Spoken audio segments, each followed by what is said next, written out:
Predijeron las dos guerras mundiales. Pronosticaron catástrofes naturales, el ascenso y la caída de los imperios y el fin del mundo. Desde los mayas hasta el legendario Nostradamus y los visionarios de la época contemporánea, conoceremos a los profetas y videntes más sorprendentes del pasado y el presente. 4, 3, 2... Descubriremos sus profecías más escalofriantes. Se acerca una etapa de purificación. Una época de cataclismos, muerte y destrucción. Y conoceremos al hombre que los supera a todos. Edgar Cayce hizo predicciones extraordinarias más allá de lo imaginable. Leía el cuerpo humano como una máquina de rayos X. Edgar Cayce fue, sin duda, el vidente con más talento del siglo XX.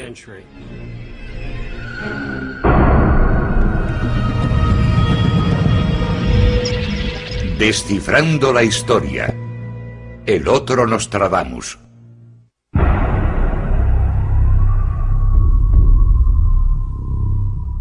Desde la antigüedad hasta nuestros días son muchos los que han tratado de desvelar los misterios que esconde el futuro, y muy pocos los que lo han conseguido. La de las profecías es una historia extensa y polémica, pero ¿cuál es la figura más prominente? Nostradamus es sin duda el más famoso. Apodado el profeta del desastre por sus lúgubres visiones del futuro, Nostradamus empleó la astrología y la magia para explorar el tiempo y el espacio. Ya en su época se le consideraba uno de los videntes más importantes de Europa. Nostradamus se hizo muy célebre en su tiempo, incluso antes de escribir las obras que lo hicieron famoso. Era el médico de la corte y el astrólogo de la reina de Francia. Nostradamus, médico, astrólogo y también vidente, era en muchos sentidos un hombre renacentista. Sin embargo, más de 400 años después de su muerte, es recordado principalmente por su libro Le Prophéties, que recoge 1000 poemas visionarios escritos entre 1555 y 1558. Planeó 10 volúmenes, 1000 predicciones, de las que solo se conservan 942. Se centran básicamente en las corrientes profundas y las inclinaciones del futuro, pero no son definitivas. Hay cientos de profecías que sugieren futuros alternativos. Los textos de Nostradamus están envueltos en una serie de referencias simbólicas y arcanas y se pueden interpretar de muchas maneras diferentes. No obstante, muchas demostraron ser sorprendentemente precisas, sobre todo aquellas que se cumplieron durante la vida de Nostradamus. La más conocida es la que predecía la muerte del rey de Francia en una justa. Fue escrita 4 años antes de que sucediera. En 1559, Enrique II se enfrentó al conde de Montgomery en una justa. El joven león vencerá al viejo en el campo de batalla en combate singular. Los dos hombres portaban escudos adornados con leones. El león joven, el conde de Montgomery, no bajó la lanza a tiempo, y ésta atravesó la visera de oro del monarca. En jaula de oro los ojos le atravesará. La lanza del conde de Montgomery se quebró, y una de las astillas hirió la garganta del rey. Otra lo hirió detrás del ojo, dejándolo ciego y alcanzando el cerebro. La última frase narra el desenlace, el epílogo de todo esto. 2 choques 1, después morir muerte cruel. El rey agonizó durante 10 días y acabó muriendo a causa de una infección en el cerebro.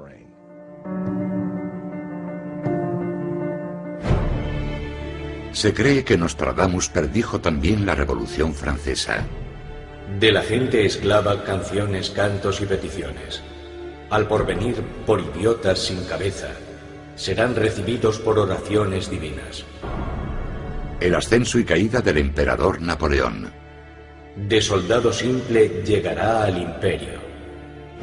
De ropa corta llegará a la larga. Y la llegada al poder de Hitler. La mayor parte del campo contra Hitler estará. Cuando nada el hijo de Germano observará. También tuvo inquietantes visiones del nuevo milenio.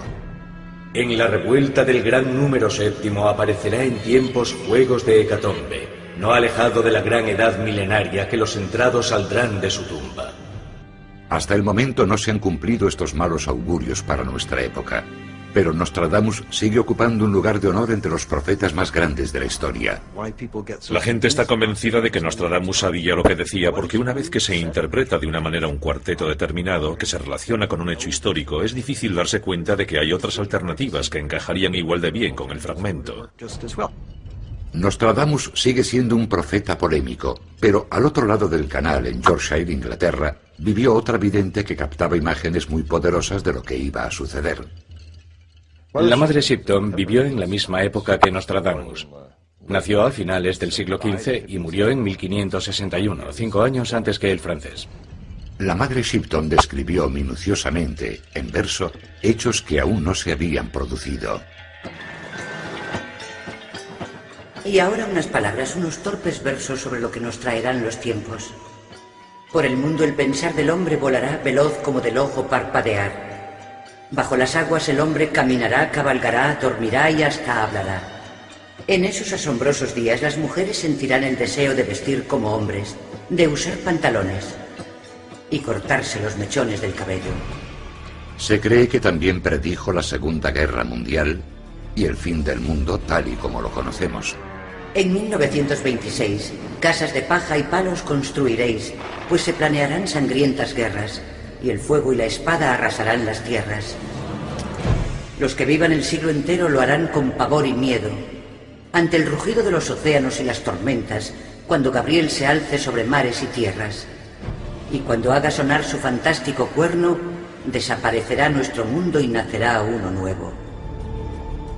¿Predecía el futuro o tan solo lo imaginaba?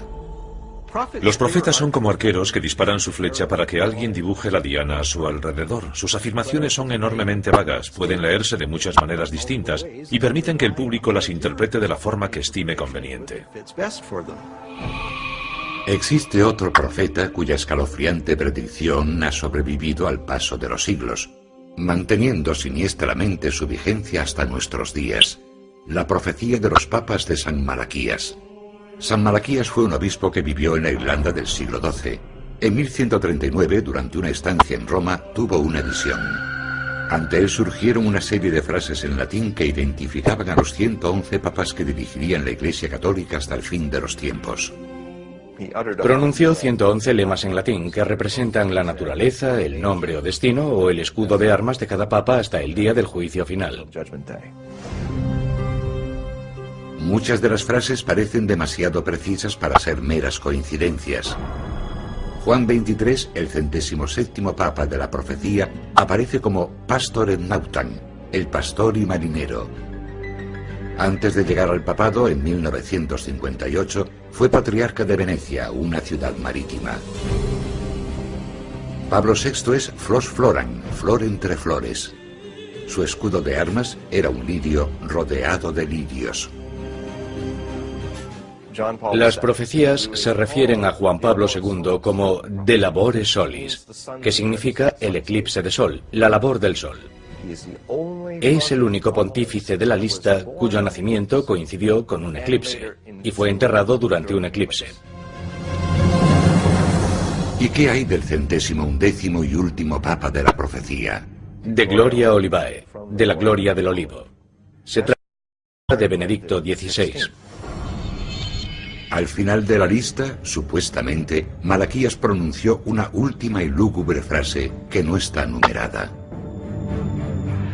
En la persecución final, en la Santa Iglesia Romana reinará Pedro el Romano, que alimentará a su rebaño en medio de muchas tribulaciones. Después, la ciudad de las 7 colinas será destruida, y el temible juez juzgará a su pueblo, el fin. ¿Describe Malaquías el fin de la Iglesia Católica o el fin del mundo que conocemos? ¿Será Pedro el Romano el último papa, sucesor del actual Benedicto XVI? Algunos expertos creen que el nombre no está numerado porque se refiere a una sola persona. San Malaquías, Nostradamus y Shipton predijeron sucesos que a la larga pasarían a formar parte de la historia. Pero ¿quiénes son los videntes modernos y qué pueden decirnos sobre el destino que nos aguarda? 8, 15, 22, 29. Robert Soler es un astrólogo medieval, una especie de Nostradamus moderno. Lleva 30 años observando las estrellas para predecir el futuro y ha realizado algunas predicciones sorprendentemente certeras. Un nuevo presidente gobernará a los Estados Unidos, a la imagen de Bush, una versión más joven e inexperta de la misma casa. Una amenaza se cierne sobre los ciudadanos estadounidenses, especialmente los de la costa este. Si Estados Unidos no corrige su incompetencia, fomentará los estragos causados por desaprensivos como Osama Bin Laden y Saddam. La etapa más peligrosa es septiembre de 2001.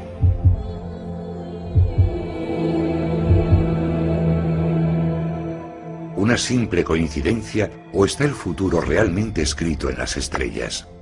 Los números son la clave de la astrología. Los antiguos consideraban que la secuencia de los números enteros del 1 al 9, más el 0, que llegó más tarde, contiene los principios básicos mediante los cuales el ser se transforma en algo. La astrología se basa en esa idea.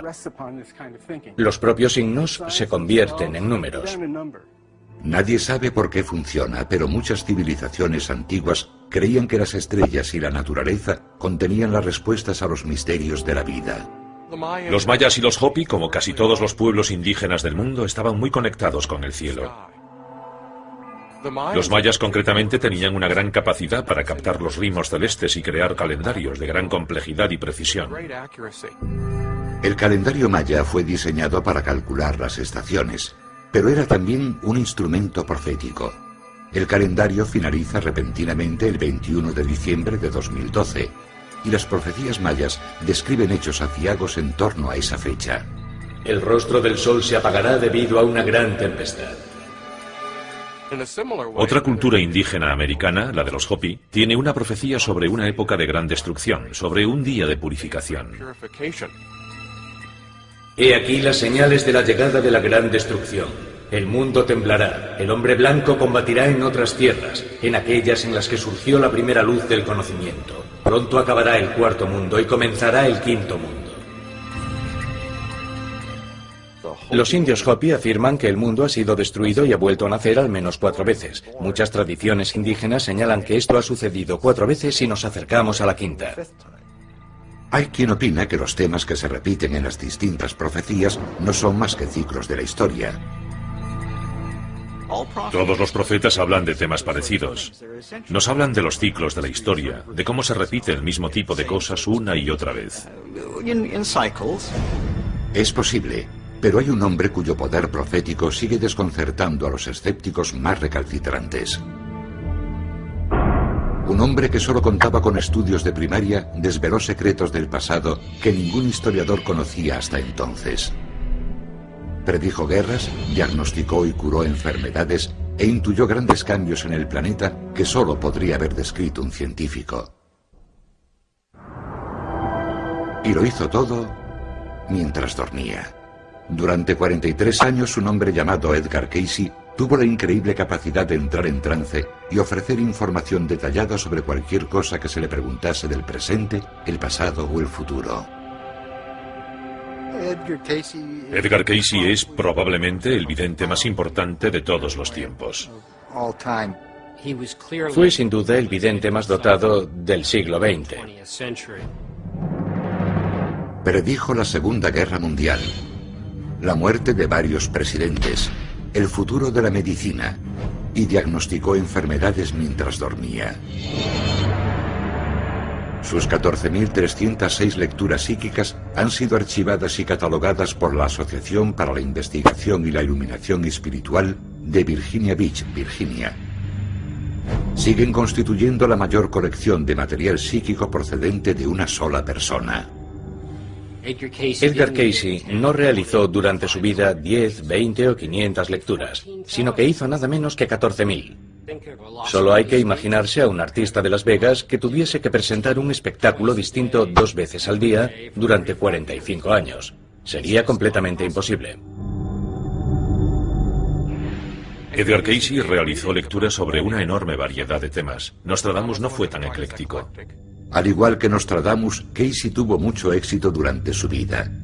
Como también hizo su homólogo francés, siempre mostró humildad sobre sus dotes. Ambos hombres compartieron un profundo sentimiento de compasión y asumieron la tarea de servir a sus semejantes. Los dos sentían mucho interés por la salud y la curación. Nostradamus era médico. Edgar Cayce diagnosticaba enfermedades de forma intuitiva. Tanto Edgar Cayce como Nostradamus empezaron como sanadores, pero acabaron haciéndose famosos como profetas. La increíble vida de Edgar Cayce comienza en 1877 en Hopkinsville, una pequeña población dedicada al cultivo de tabaco en la zona rural de Kentucky. Edgar Cayce nació en el seno de una típica familia de clase media del ámbito rural norteamericano de comienzos del siglo XX. Vivían principalmente del cultivo del tabaco, trigo y maíz, y de la ganadería. Eran gente que acudía a misa los domingos, gente sencilla, decorosa, y algunos hombres fumaban grandes cantidades de tabaco y se daban de cuando en vez a la bebida. Cayce era un niño bastante raro. No era la clase de niño con la que sueña cualquier padre. De pequeño se sorprendió al darse cuenta de que los demás niños no tenían las mismas experiencias que él.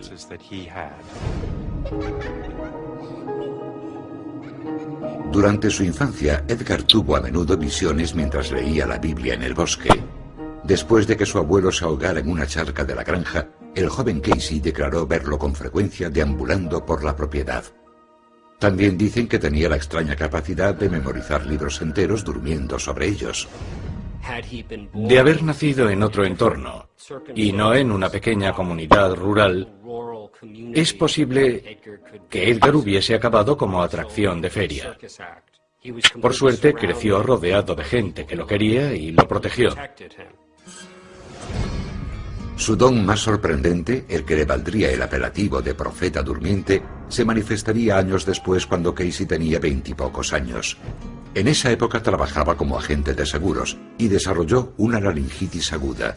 Como no podía hablar, Cayce consiguió un trabajo como fotógrafo. En el cuarto oscuro no tendría que decir nada. La dolencia no remitía, así que finalmente se decidió a buscar ayuda. En aquella época, Edgar mantenía cierta amistad con el Dr. Al Lane, que era homeópata. Y el Dr. Lane le sugirió al joven Edgar que podría probar con la autohipnosis. Los sucesos posteriores cambiarían el destino de Cayce.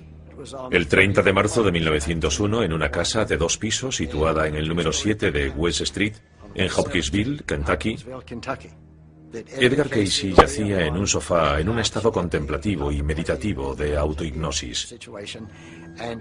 En ese instante, ante sus padres y quizá otras personas que hubiese en la habitación, dejó a todos boquiabiertos describiendo lo que le pasaba a su garganta y el tratamiento que debía seguir. Esa fue su primera lectura, el 30 de marzo de 1901. Mientras dormía, Cayce describió clara y minuciosamente su dolencia y el remedio. No tardaron en llegar médicos y pacientes de todas partes para que el hombre con visión de rayos X diagnosticase y curase sus enfermedades. Uno de los aspectos más sorprendentes de las lecturas de Edgar Cayce era la agudeza con que captaba lo que había en el cuerpo de cada persona. Leía el cuerpo humano como una máquina de rayos X. Y empleaba terminología médica, lo cual resulta desconcertante. En 1905, Cayce explicó a los cirujanos cómo debían tratar la pierna de un vecino llamado George Dalton, sugiriéndoles que unieran el hueso con un clavo. Los médicos habían dicho que Dalton jamás volvería a caminar, pero lo hizo. Por lo que sabemos, fue la primera vez que se empleó un clavo en la historia de la medicina. En el verano de 1911, los médicos le dijeron a Cayce que su mujer padecía una tuberculosis grave e iba a morir. Ella siguió su tratamiento y se recuperó rápidamente. La fama de Cayce como sanador no tardó en extenderse. En el New York Times, los médicos mostraban su entusiasmo por Cayce. Su empleo de la jerga de la psicología está a la altura del de cualquier profesor de anatomía nerviosa, aunque al recobrar su estado normal carece de formación, sobre todo en lo que respecta a cuestiones médicas de las que no sabe nada. Cayce realizaba predicciones de una precisión asombrosa, pero seguía un proceso muy sencillo. No era nada misterioso. Se sentaba en un sofá, se aflojaba la corbata o el cuello de la camisa, se desataba los zapatos, cruzaba las manos sobre la barriga y se relajaba. En un momento dado, sus ojos comenzaban a moverse durante 30 o 60 segundos.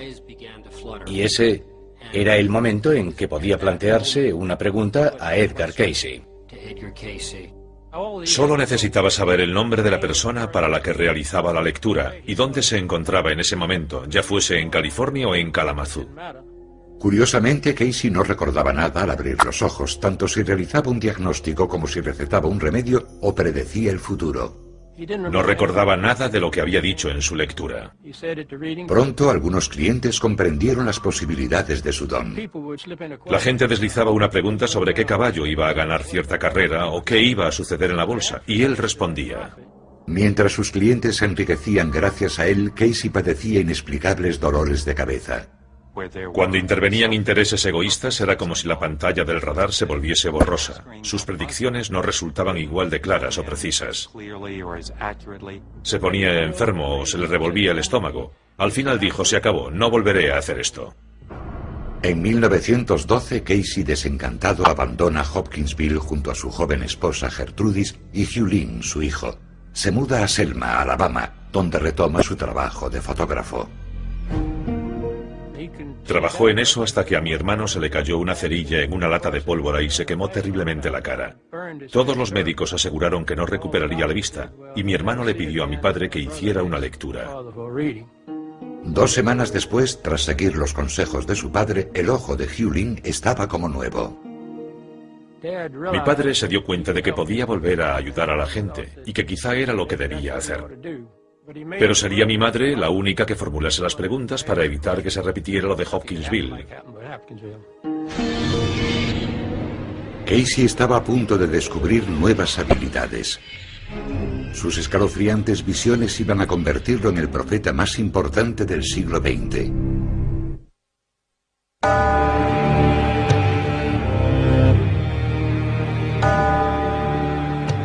En la década de 1920, Europa todavía se estaba recuperando de la Primera Guerra Mundial.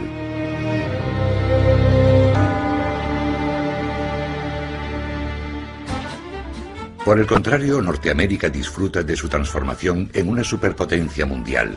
Es una época de frivolidad y diversión, y una época de cambios vertiginosos. Se estaban formando grandes corporaciones, crecía la tecnología y las gentes sencillas de épocas anteriores daban paso a una sociedad mucho más compleja. Edgar Cayce es, al igual que los grandes actores y poetas, un individuo que expresa las necesidades colectivas de la época, el lugar y la cultura en que vivió. Los clientes realizan consultas muy diversas. Los prospectores petroleros lo visitaban para preguntarle sobre la situación de los pozos de petróleo. Algunas de las lecturas más notables antes de 1923 están relacionadas con el petróleo. Son lecturas geofísicas. Edgar Cayce facilitó informes casi milimétricos sobre las condiciones geofísicas de un determinado lugar. Y siempre acertaba, daba en el blanco. El profeta durmiente conoció también a grandes pensadores de la época. Hizo lecturas para Thomas Edison sobre la naturaleza de la electricidad. También para Woodrow Wilson, presidente de los Estados Unidos, que padecía una enfermedad cardíaca. Sabemos que hizo lecturas para George Gershwin y también para Nelson Rockefeller. Su trabajo psíquico fue muy ecléctico. Sus predicciones sobre hechos a nivel mundial, que incluyen fechas y gráficas descripciones de sucesos futuros, son una prueba de sus poderes proféticos.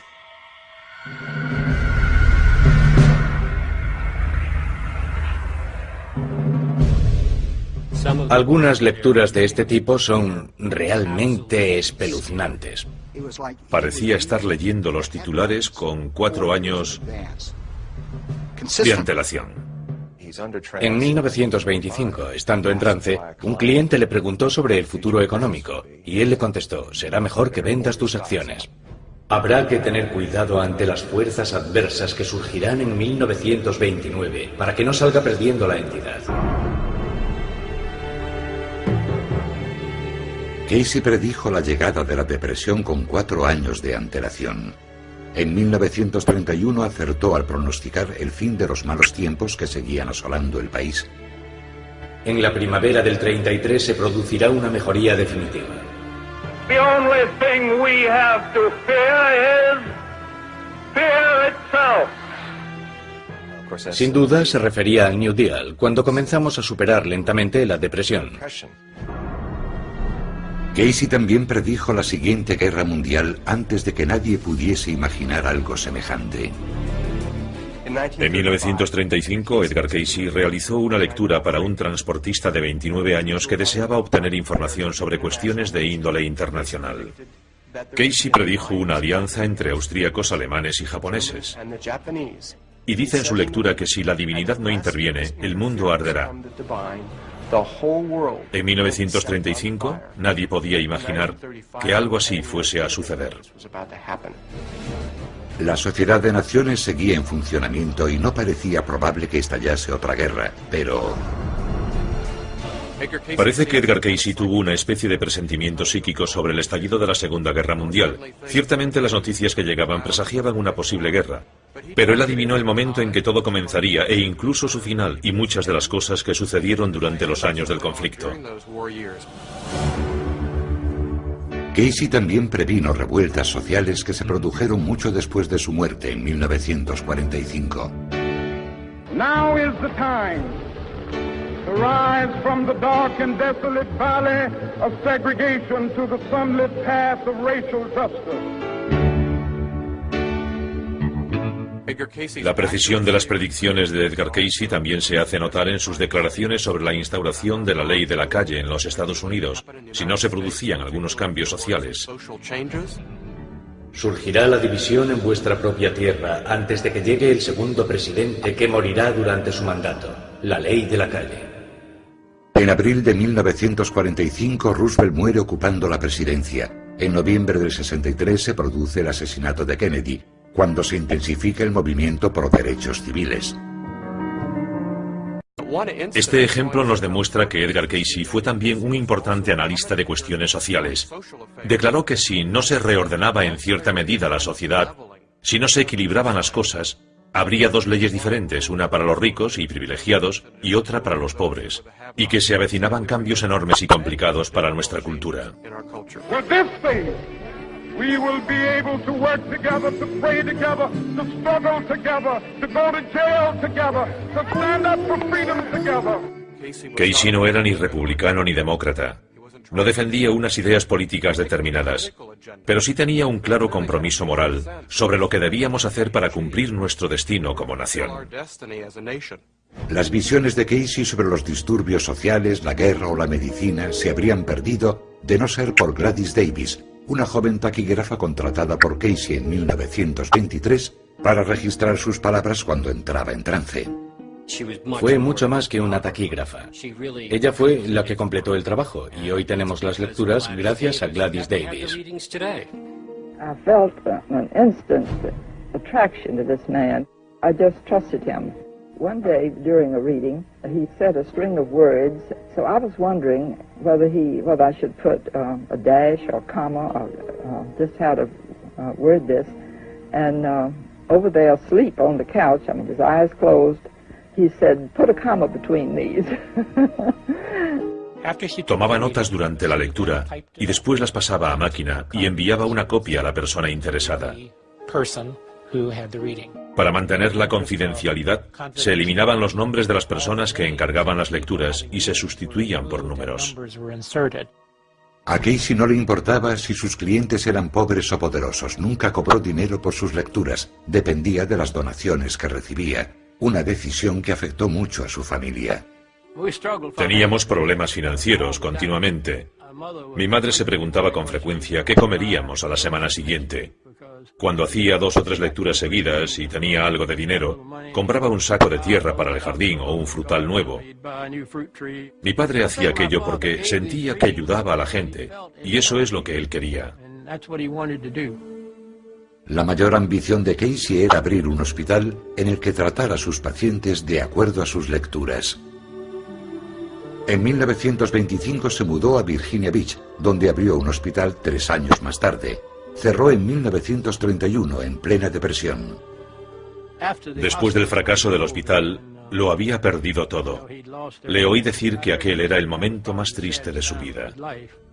Pero en cualquier caso, Casey jamás perdió su don profético. De hecho, en la década de 1920 surgió otra serie de asombrosas profecías, que han conservado su vigencia hasta hoy y podrían cambiar por completo la historia.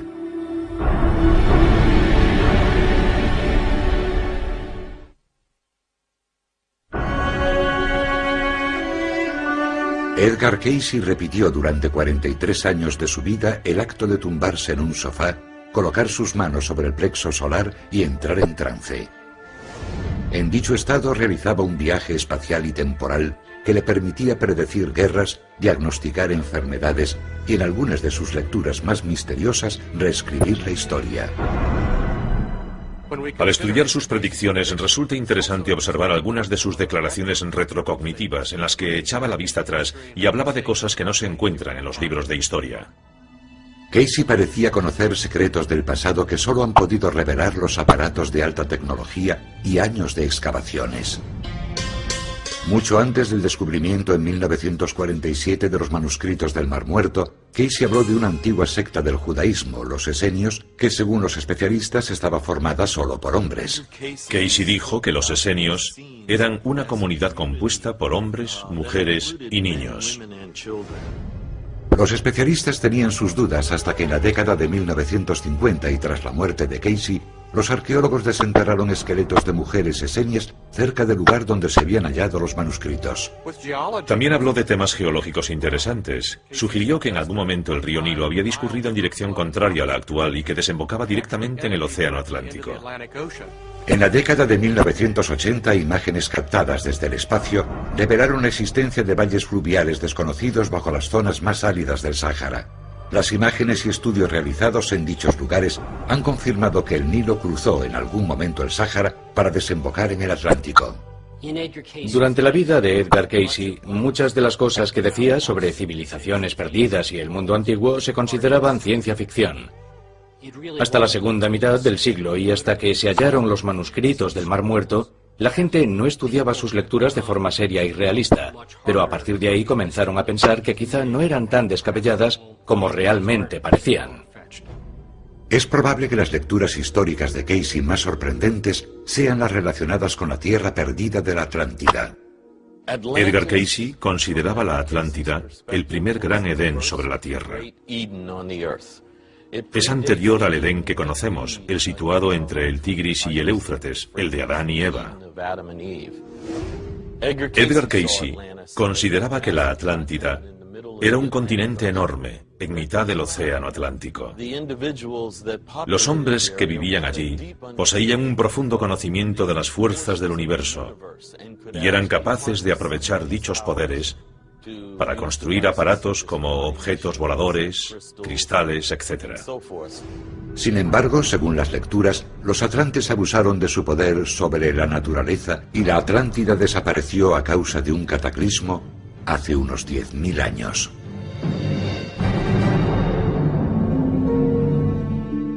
La profecía de Casey más concreta decía que partes de la Atlántida volverían a salir a la superficie en 1968. No lo hicieron, pero aquel año se descubrió en las Bahamas una extraña formación rocosa conocida como el Camino de Bimini.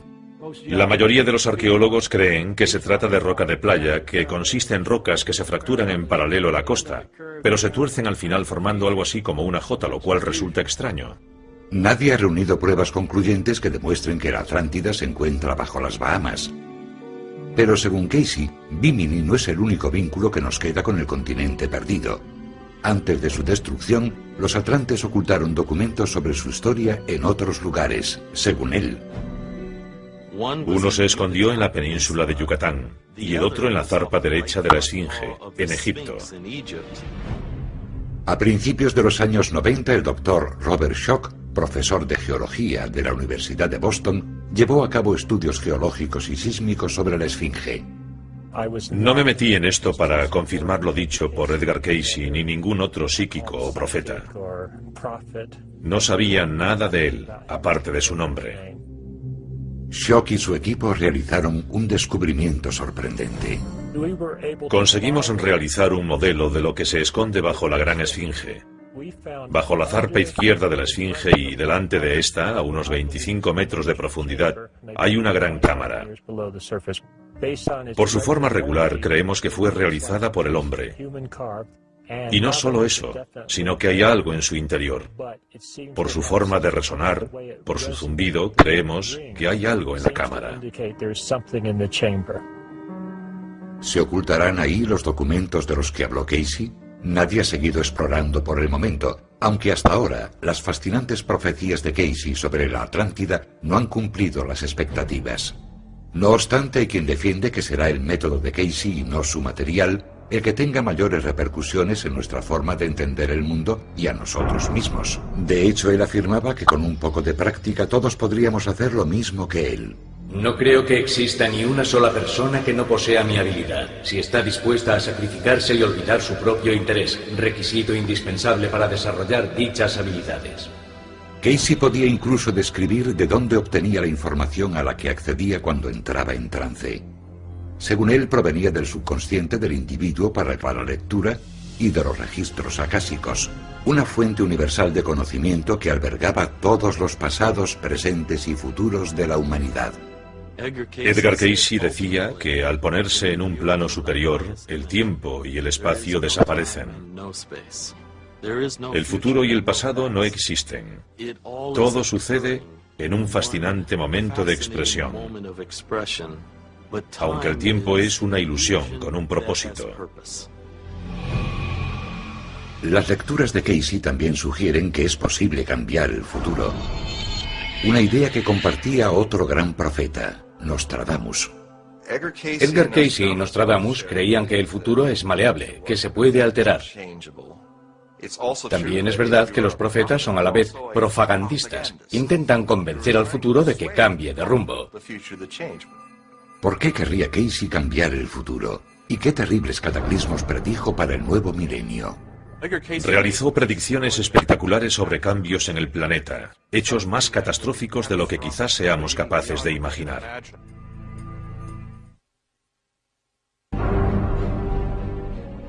Desde Nostradamus a los mayas, los profetas y las tradiciones proféticas advierten de terribles cambios en el planeta que no tardarán en producirse. Los mayas sentían que llegaría un momento, más o menos en la época en la que nos encontramos, en el que se produciría una gran destrucción. Hablan del día del fruto marchito y de la gran tempestad, términos que no son nada halagüeños. Los Hopi hablan de la muerte de los árboles y de drásticos cambios climatológicos que provocarán la llegada del gran día de la purificación. Nostradamus alude a los muertos que salen de sus tumbas, y la madre Shipton advierte: ante el rugido de los océanos y las tormentas desaparecerá nuestro mundo y nacerá uno nuevo. Las predicciones de Casey para el nuevo milenio son tan alarmantes como las de los profetas que le precedieron. Casey realizó predicciones espectaculares sobre cambios en el planeta, entre las que destaca la que se refiere a un cambio en el eje rotacional de la Tierra. Sería catastrófico, ni siquiera somos capaces de imaginar las consecuencias de algo así. Si el eje de inclinación de la Tierra cambiase ligeramente, toda la masa del planeta tendría que reconfigurarse. Cambiarían las cuencas oceánicas, la situación de los valles y de las montañas. Algunas de las visiones de Casey son realmente terroríficas. Habla del hundimiento de Japón en el océano y de inundaciones en el sudeste de Estados Unidos que quizás se produzcan de forma gradual, pero que serán permanentes. Casey también advirtió que la costa este no se libraría. Parte de la costa este de Nueva York, o la propia ciudad de Nueva York, desaparecerá en su mayor parte. Esto, sin embargo, lo presenciará otra generación. Por el contrario, la desaparición del sur de Carolina y Georgia llegará mucho antes. También señala que se producirán en Europa repentinos cambios a nivel geológico o climatológico. Esos cambios forman parte de las predicciones de Casey sobre la alteración de los polos.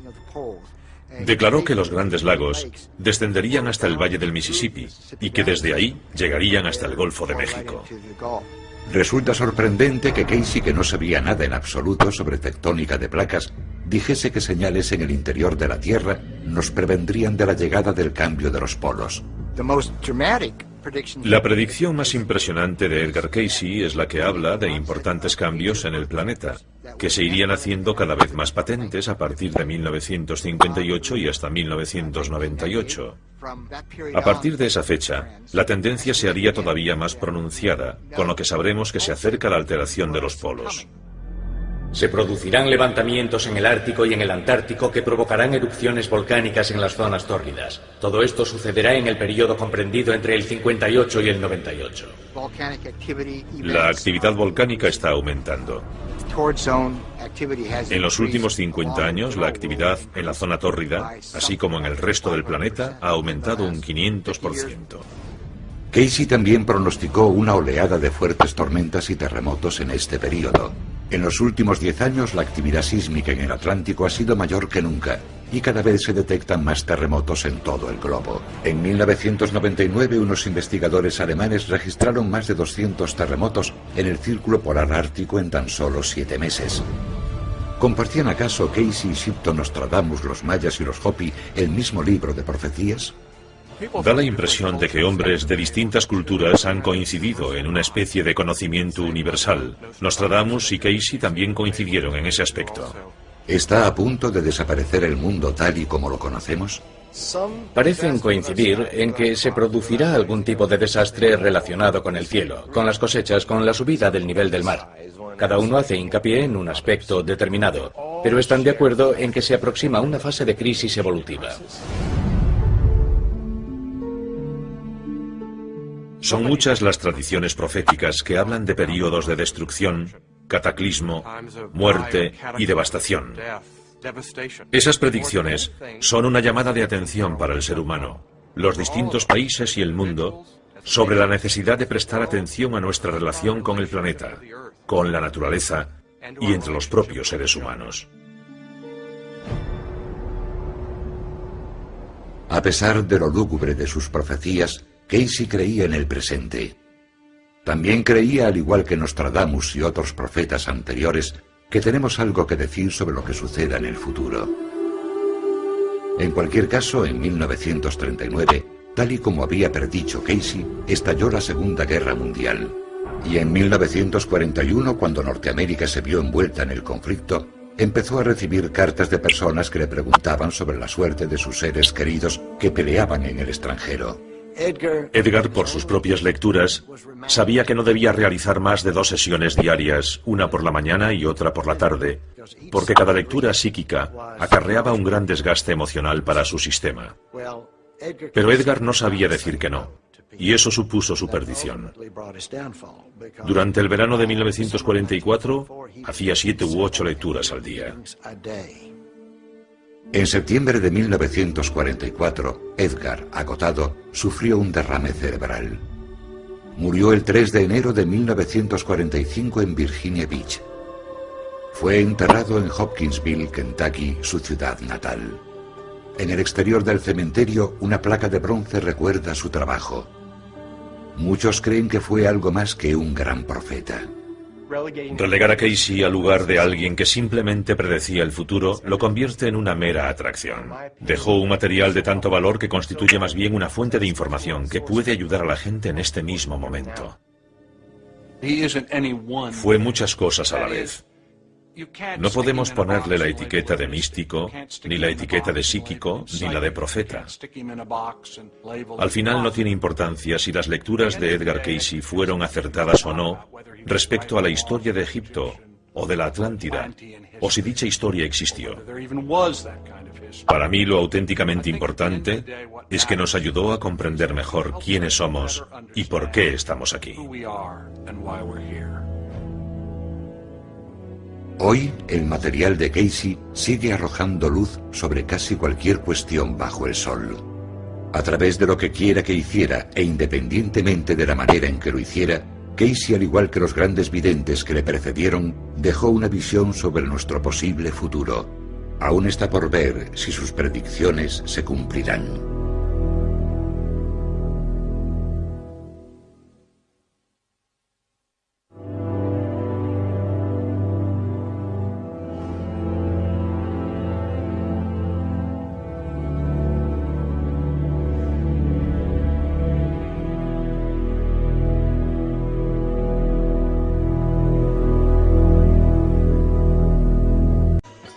Por el mundo el pensar del hombre volará veloz como del ojo parpadear.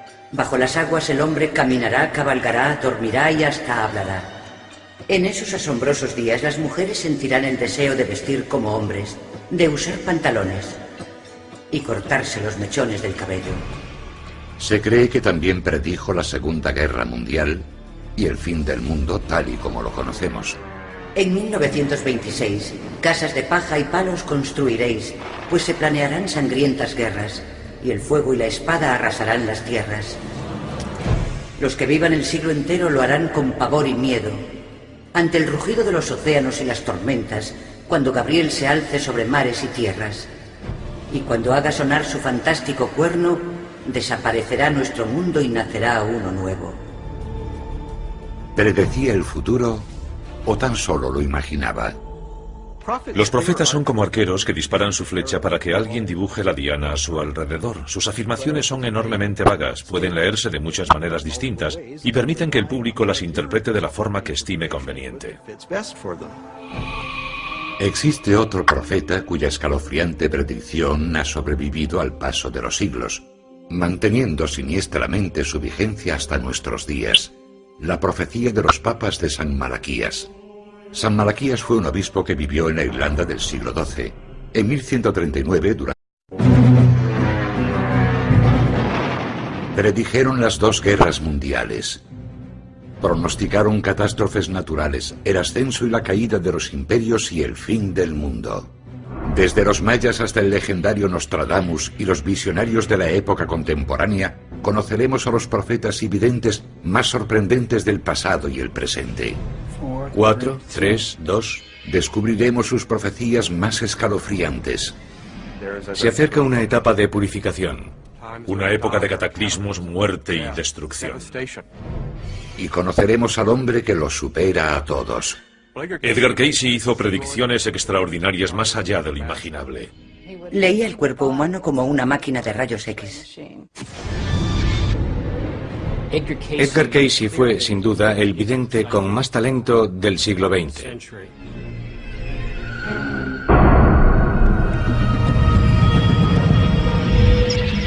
Descifrando la historia. El otro Nostradamus.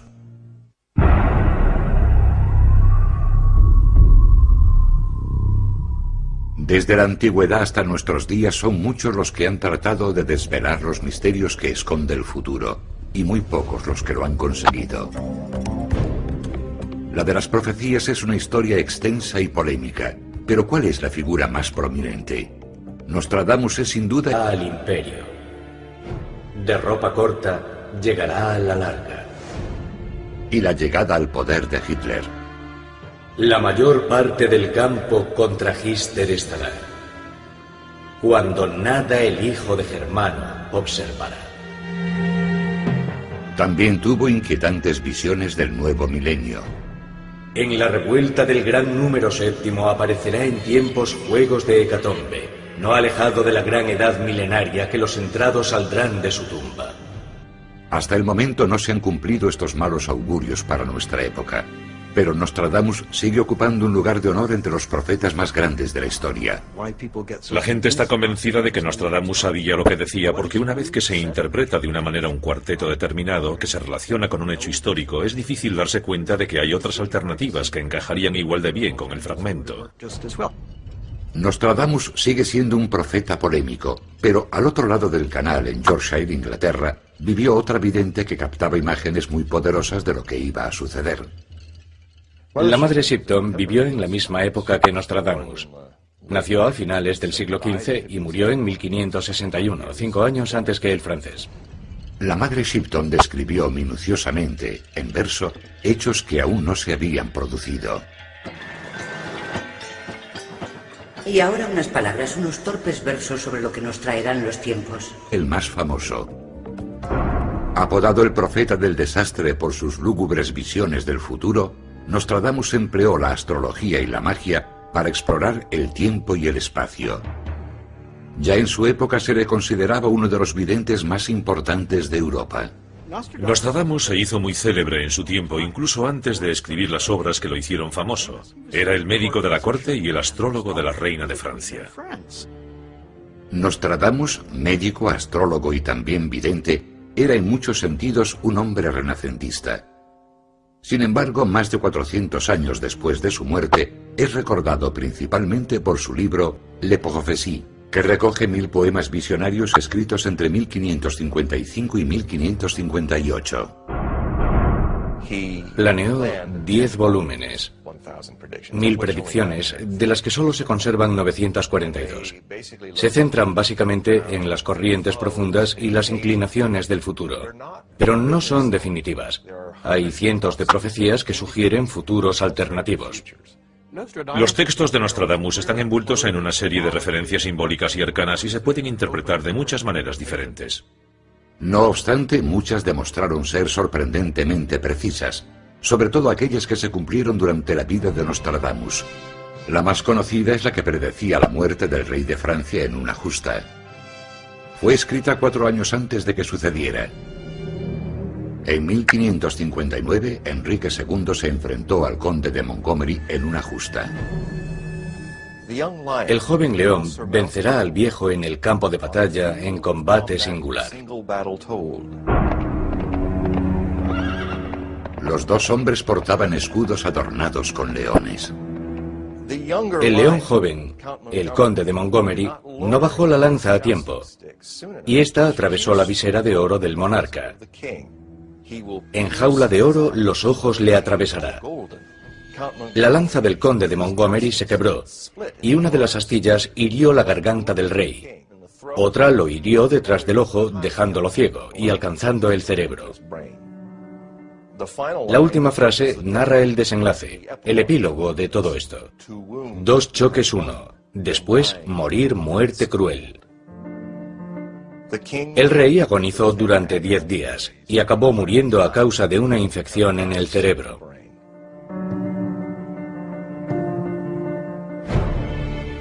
Se cree que Nostradamus predijo también la Revolución Francesa. De la gente esclava canciones, cantos y peticiones. Al porvenir, por idiotas sin cabeza, serán recibidos por oraciones divinas. El ascenso y caída del emperador Napoleón. De soldado simple llegará